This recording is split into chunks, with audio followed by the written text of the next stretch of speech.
সাবেক তথ্য ও সম্প্রচার প্রতিমন্ত্রী মোহাম্মদ আলী আরাফাতকে ধরিয়ে দিতে পারলে ৫০,০০০ টাকা পুরস্কারের ঘোষণা দিয়েছেন জনতার অধিকার পার্টির চেয়ারম্যান তারিকুল ইসলাম ভূঁইয়া।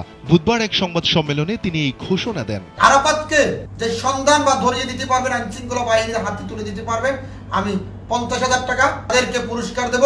তারিকুল ইসলাম ভূঁইয়া বলেন, আমি স্বতন্ত্রভাবে নির্বাচন করেছি কারণ আমি দেশের মানুষকে দেখাতে চেয়েছিলাম আওয়ামী লীগ এক কেন্দ্রিক নির্বাচন করে, তারা সুষ্ঠু নির্বাচন করবে না। আমি ভোটের দিন সকালেই ভোট বর্জন করেছিলাম কারণ আমার উপর হামলা করা হয়েছিল।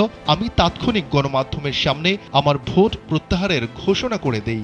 আরাফাতকে উদ্দেশ্য করে জনতার অধিকার পার্টির চেয়ারম্যান বলেন, তাকে আমার কাছে রোহিঙ্গা মনে হয়। ২৫০টিরও বেশি ডিজাইন অপশন নিয়ে ওয়ালটন স্মার্ট ফ্রিজ, বোঝে আপনার প্রয়োজন।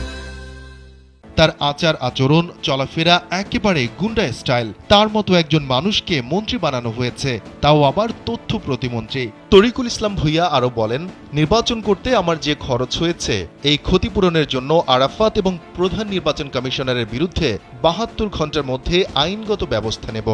আরাফাতকে যে ধরিয়ে দিতে পারবে, আইন শৃঙ্খলা বাহিনীর হাতে তুলে দিতে পারবে, আমি তাকে ৫০,০০০ টাকা পুরস্কার দেব এবং তার সঙ্গে তার পরিবারকে ৭ দিনের জন্য কক্সবাজার ট্যুর ফ্রি করে দেব।